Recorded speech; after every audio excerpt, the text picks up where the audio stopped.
Pansinin niyo siya. Oh, pupunta siya diyan. Oh, tatayo, nakita niyang may alak si Cheese, hinila niya, oh, biglang ininom. Parang akala mo manginginom lang sa kanto. Oh, tas may nag-abot sa kanya ng para sa kanya.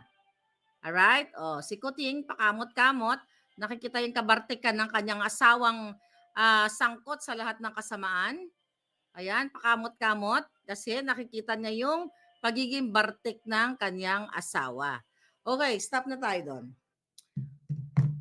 Kung matino ang pag-iisip ni Lisa Tanas, unang-una, hindi niya kukunin ang alak ng may alak. Alright? Nabagsa mo na lang hinarbat. Kasi sanay nga siya sa harbatan. Sanay nga siya sa pagnanakaw. Sanay siya sa pangangamkam. Hindi lang sa loto, hindi lang sa smuggling, sa droga, sa lahat. Kundi, kitang-kita ninyo sa alak.